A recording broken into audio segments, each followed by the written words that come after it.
Oh shit, je m'en doutais. Je vais pleurer.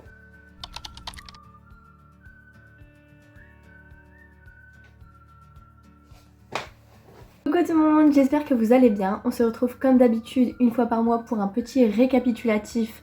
Cette fois-ci ce sera pour le mois d'avril. Et on va commencer sans plus tarder. Comme d'habitude j'ai tout catégorisé. Et cette fois-ci il y a encore moins de catégories que le mois dernier puisqu'il n'y a que 3 catégories. Mais tout en sachant que la première est extrêmement bien remplie puisqu'il doit y avoir en tout une dizaine de produits. Donc je ne parle pas plus et on va commencer par le premier produit que j'ai fini. C'était un parfum d'ambiance à la fleur de cerisier. Donc en fait le matin dès que je refaisais mon lit j'en mettais dessus et ça faisait vraiment une odeur de frais, de propre. Et ça sentait bon dans la chambre. Après c'est pas une odeur qui restait tout au long de la journée. J'avais vraiment l'impression que c'était juste dans les 5 minutes où j'avais fait mon lit.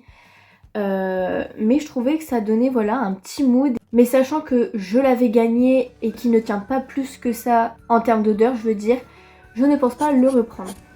Le deuxième produit que j'ai terminé, c'était un fixateur que j'avais eu chez Action de la marque Biface. Alors honnêtement, il était très frais aussi. Rien à voir parce que c'est pour mettre sur son visage, mais c'était à la rose et à l'aloe vera, donc vraiment ça faisait trop du bien de le mettre sur son visage. Mais sinon, il ne fixe absolument pas le maquillage. À la fin de la journée, tout mon maquillage avait bougé. Donc sur la fin, j'avais bien compris qu'il ne servait à rien, mais il fallait quand même bien le finir. Et comme c'était agréable à porter et qu'il n'y avait pas d'effet collant ni quoi, je l'ai fini, mais je ne le rachèterai pas. Le troisième produit que j'ai fini, c'est un masque à la pastèque de la marque Garnier. Je ne fais jamais de masque pour les cheveux au quotidien. J'avais juste demandé à ma maman de m'acheter un masque pour quand je me faisais des plaquages. Donc je l'ai principalement utilisé pour ça. J'ai dû l'utiliser maximum 3-5 fois on va dire maximum pour vraiment le mettre sur mes pointes. Parce que je me suis donné un petit défi entre guillemets, c'est de ne plus me plaquer les cheveux parce que j'ai remarqué que ça les abîmait plus qu'autre chose. Parce qu'effectivement c'était un petit peu un gain de temps et parfois de flemme de me dire ah mes cheveux commencent à être gras, au lieu de les laver bah je ferai un plaquage demain. Là non, dès qu'ils commencent à être gras, à la limite je mets du shampoing sec mais du coup la plupart du temps je me les lave. Et du coup j'ai l'impression d'avoir les cheveux quasi tout le temps propres et tout le temps beaux. Donc voilà, honnêtement ça me fait du bien de plus faire de plaquage parce que surtout que les plaquages à chaque fois de une je galérais à les faire donc ça m'énervait. Et en fin de journée je pouvais avoir mal à la tête parce que si tu tires vraiment bien ton plaquage bah à force ça t'arrache la tête quoi. Donc voilà, je ne le rachèterai pas de sitôt ce masque puisque je ne compte pas faire de plaquage de sitôt. Le dernier produit que j'ai terminé c'est un baume à lèvres à la mûre de la marque Yves Rocher. Alors ne me prenez pas pour une cassos mais ce baume à lèvres je me rappelle je l'avais trouvé à une fête foraine par terre. Il n'était pas entamé, il était encore dans son emballage plastique et tout comme on peut le retrouver en magasin, donc no stress. Bon, ça fait un peu casseuse de l'avoir ramassé, mais bon, il était propre. Donc un petit cadeau, voilà comme ça. Celui-ci, honnêtement je le rachèterai pas. Alors il sent très bon, mais j'aime pas du tout la couleur, puisque c'est un baume à lèvres coloré et que violet comme ça c'est pas mon kiff, et en plus ça m'allait pas vraiment. Et en plus de ça, je trouvais qu'il n'hydratait pas de ouf. Genre dès que j'en mettais, j'avais l'impression qu'il fallait que j'en mette toutes les 3 minutes pour avoir cette sensation d'hydratation. Donc voilà, je l'ai terminé. Ça me fait un produit en moins dans tous mes produits que j'ai à terminer. Mais je ne le rachèterai pas. On peut donc passer aux nouveaux produits. Et dans les nouveaux produits, je vais vous parler de ma skincare. Puisque j'ai fait une commande typologie. Le mois dernier, ma skincare se résumait à mettre de la crème hydratante Mixa et à me nettoyer le visage. Et là en début de mois j'avais fini mon nettoyant CeraVe et honnêtement la crème Mixa avec ma peau à tendance quand même assez acnéique, ça faisait pas très bon ménage. Donc j'ai dit ça y est, je reprends une bonne routine. Donc j'ai commandé. J'avais fait un diagnostic de peau juste avant pour savoir les produits qui étaient adaptés. Et moi je suis AE+, ça veut dire que j'ai une peau mixte, donc sèche mais en même temps très grasse. Du coup ils m'ont proposé des produits en fonction de ça. Je vous montre, donc j'ai pris ma petite trousse. Le premier produit dont je vais vous parler, c'est un pain de savon dermatologique sur gras, donc qui est adapté à tous les types de peau. Après mon diagnostic, il m'avait proposé 2 nettoyants, mais je voyais pas l'intérêt d'en acheter 2. Celui-ci était de une moins cher et je trouve qu'un pain de savon ça tient beaucoup plus longtemps qu'un nettoyant en version liquide. Et donc beaucoup plus rentable d'acheter ça. Et pour l'instant, enfin, il me convient parfaitement. Voilà, c'est donné dans une petite boîte en carton. Donc si vous le rangez pas mouillé, la boîte en carton, elle peut vous durer. Et au moins, votre savon ne traîne pas partout. Mais voilà, ça fait depuis bien 2-3 semaines que je l'utilise. Et je l'aime beaucoup, il a pas d'odeur spécifique puisque moins il y a d'odeur, mieux les composants sont. Je sais pas si c'était français mais vous avez compris le truc. C'est mieux quand il n'y a pas d'odeur, ça veut dire qu'il n'y a pas de produits chimiques ajoutés. Le deuxième produit, c'est une crème hydratante qui est bien entamée mais je la mets matin et soir. Là par contre, niveau rentabilité... la crème, je crois qu'elle était à 30 €. J'ai un peu le seum qu'elle se vide aussi vite. Après, il faut peut-être que je diminue les quantités, j'en sais rien, mais j'ai l'impression que ma peau est vraiment genre asséchée, un désert. J'aime trop mettre de la crème. Et celle-là, je la mets matin et soir, donc je me dis, c'est peut-être pour ça que ça se vide aussi vite. Mais sinon, donc ça, c'est une crème à l'acide hyaluronique et à l'oléine de karité. Donc hydratante et je crois que l'acide hyaluronique, c'est pour tout ce qui est les boutons, points noirs, tout ça. Et je l'aime trop. Dès que je la mets, elle fait une peau hyper douce de bébé. Le fait qu'il y ait du beurre de karité dedans, forcément ça fait que c'est un petit peu gras, mais quand vous avez une peau sèche, peu importe ce que vous mettez, quand vous sentez que votre peau elle est hydratée, ça fait trop plaisir. Donc elle est validée cette crème. Le dernier produit que j'ai pris, il m'avait proposé plus de produits dans ma routine après mon diagnostic. Il y a certains produits que, comme le nettoyant, j'allais pas en prendre deux. Les sérums pareil, j'ai pris celui qui m'intéressait le plus. Et après il m'avait proposé un sérum matifiant. Et sachant que je vous montrerai après, le produit que je mets à la dernière étape de ma routine fait que le sérum matifiant ne servait à rien. Donc pourquoi le prendre? Le dernier c'est un sérum, il est minuscule, mais honnêtement il n'y a pas besoin de plus. Enfin ça dure déjà hyper longtemps parce que c'est un sérum ciblé imperfection. Donc c'est vraiment local, vous mettez juste une goutte là où vous avez un bouton. Moi en ce moment, ma peau est un peu catastrophique, il m'est bien utile. Mais il y a des périodes où je vais pas avoir de boutons, donc c'est vraiment un produit qui va durer dans le temps. Hein. Vous voyez, il a pas beaucoup diminué depuis que je l'ai eu. Je sais pas si on voit vraiment bien. L'influenceuse beauté en carton. Mais bon, bref. Donc très satisfaite de ce petit produit également. Le dernier produit de ma skincare, c'est pas un produit typologie.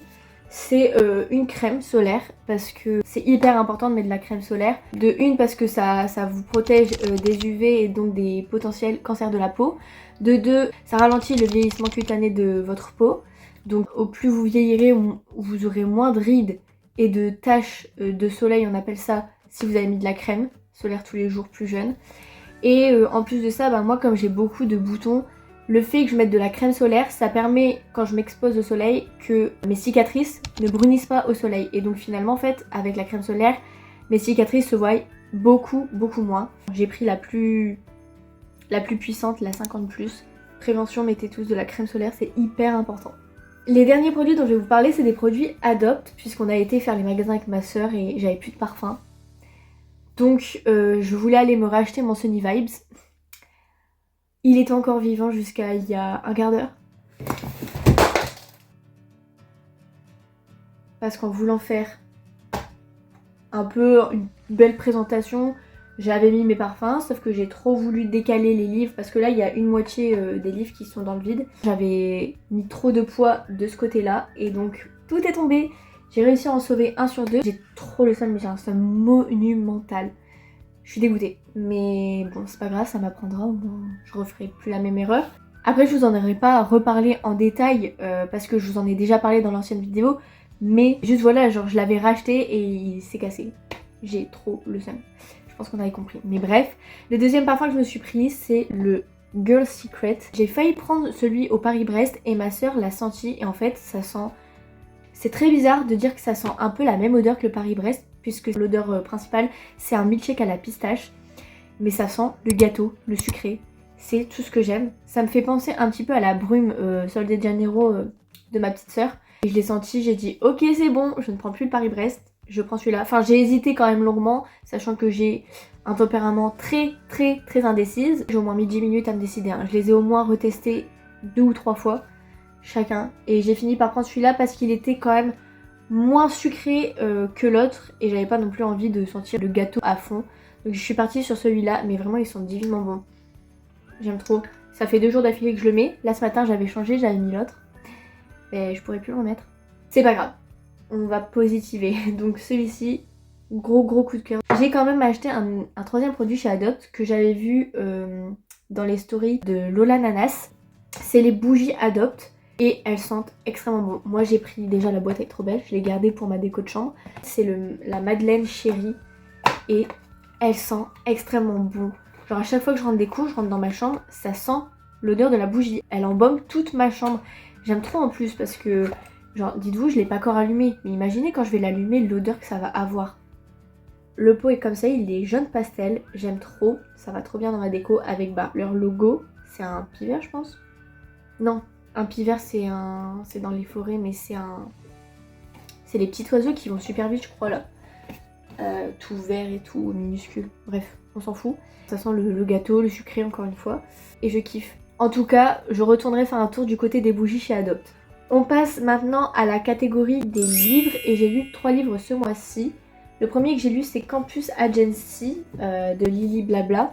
Donc le tome 2 de la série. J'ai encore plus aimé que le premier. Et celui-ci, il avait une intrigue en plus, mais de ouf. Genre vraiment, l'intrigue, elle me tenait en haleine.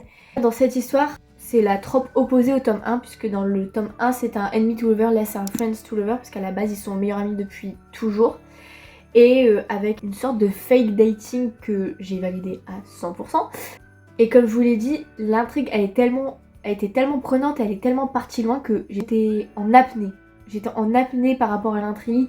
Cette série pour l'instant c'est un sans faute. Donc j'ai hâte de voir ce que le tome 3 nous réserve. Surtout au vu du bonus. Il y a eu un chapitre bonus d'un des personnages qu'il y aura dans le tome 3. J'étais en mode qu'est-ce qui va se passer dans le tome 3 ? Vraiment le bonus j'ai pas compris. C'est en mode what the fuck. Le deuxième livre que j'ai lu c'est Un automne pour te pardonner de Morgane Moncomble. Je l'ai lu hyper rapidement, vraiment. J'ai écrit sur mon carnet de lecture, j'ai écrit waouh, que dire hormis que c'est un banger. Dès le début je me suis dit ah ça y est, je sais ce qui va se passer et tout. Mais pas du tout, vraiment j'étais en état de choc, je me suis dit mais comment ça va se finir ? Il est allé au-delà de mes attentes. Genre j'ai mis 5 étoiles, plus, cœur, donc coup de cœur. Celui-ci j'étais vraiment frustrée quand je devais m'arrêter de lire, soit pour me coucher ou travailler. Et c'était plus dur de résister à la tentation d'aller sur mon livre que de prendre mon tel direct. Il s'est carrément passé un truc de ouf avec ce livre, c'est que je vous ai déjà dit que je détestais lire en déjeunant, mais là je pouvais tellement pas attendre que quand je me réveillais, je faisais mon petit déj, je lisais en déjeunant. J'ai commencé à lire en déjeunant avec ce livre, alors que de base je détestais, mais c'est vous dire le niveau du livre. Morgane Moncomble est trop forte. Le dernier livre que j'ai lu, c'est Better Than the Movies de Lynn Painter. Celui-ci, au début, le format il me dérangeait. Enfin, vous allez peut-être me trouver folle. La couverture, j'aime trop. Le fait que ce soit jaune pétant et bleu, j'aime beaucoup. Mais je crois que ça s'appelle le jaspage. J'aime pas du tout. En fait, je trouve que ça fait très enfantin et je préfère des pages blanches en fait. Je sais pas si je suis la seule, mais bref. Et le format, en fait, il est plus grand qu'un brochet et plus large aussi. Donc en fait, j'avais un peu du mal avec le format du livre au début. Et sur les 2-3 premiers chapitres, je trouvais ça hyper enfantin. Donc je me suis dit, c'est pas possible que tout le monde parle de ce livre en bien et que au début ça me bottait pas de ouf. Puis déjà au début en fait j'avais pas compris ce qui allait se passer. Hein. J'ai lu le résumé, mais une fois que j'ai commencé ma lecture, j'étais en mode je comprends pas pourquoi elle fait beaucoup plus de compliments et de descriptions sur un gars qu'elle déteste que sur le gars qu'elle veut pécho. Et en fait après du coup j'ai relu la 4ème de couverture et en fait j'avais juste pas fait gaffe à ce qui était dit et du coup j'étais en mode ah ouais ok d'accord. Bah en fait c'est clairement un enemy to lover, j'espère que je fais pas de spoil. Donc à partir de là j'ai dévoré le livre. Ça c'est une romance qu'on retrouve dans les rayons ados parce qu'il n'y a pas de smut, il n'y a pas tout ça et en fait je crois que j'aime trop les lectures où il n'y a pas de smut. Moi si je pouvais rencontrer quelqu'un comme Wes, je ne dirais pas non. Du coup voilà pour mon 3ème et dernier livre du mois. On passe à la dernière catégorie, c'est la catégorie film et je n'ai regardé qu'un film vraiment nouveau ce mois-ci. C'est le Super Mario Galaxy ou Super Mario Bros 2, je ne sais plus le nom, je crois que c'est Super Mario Galaxy. Et j'ai trop kiffé. J'ai été le voir avec tous mes frères et sœurs et le film il était trop bien. J'ai encore plus kiffé que le premier parce que je trouvais qu'il y avait encore plus de références aux jeux vidéo D'ailleurs, il y avait plusieurs jeux de Mario regroupés. Genre, il y avait Mario Wonder, Mario Galaxy, Mario Bros, Mario Kart, je ne sais plus. Il y avait un mélange de tout ça. Et ouais, il y avait vraiment beaucoup plus de refs au jeu que dans le 1. Si vous voulez savoir aussi, c'est quand même une suite du 1. Oh, je crois qu'il y a un petit chat qui veut rentrer. Qui dit bonjour. À chaque fois que je la montre, j'ai l'impression qu'elle fait une tête comme si elle m'aimait pas ou que je la saoulais. Dans le 1, il y avait juste forcément une rivalité entre le monde des champignons et Bowser. Mais là, dans le 2, on était centré aussi sur l'histoire de Peach, son passé, son présent, tout ça. Donc voilà. Juste en termes de musique, je me suis fait la playlist Star Academy puisque dimanche prochain, j'ai le concert de la Starac. Et niveau objectif, il n'y a rien de nouveau et j'ai pas envie de répéter à chaque fois. Je fais une vidéo par mois, j'ai bien travaillé, j'ai fait du sport. Enfin, s'il n'y a pas d'évolution ou il n'y a pas de changement, je vais pas en parler. En tout cas, moi je vous fais de gros bisous et je vous dis à la semaine prochaine pour la prochaine vidéo dont je ne connais pas encore le thème. Mais on va y réfléchir. Bisous!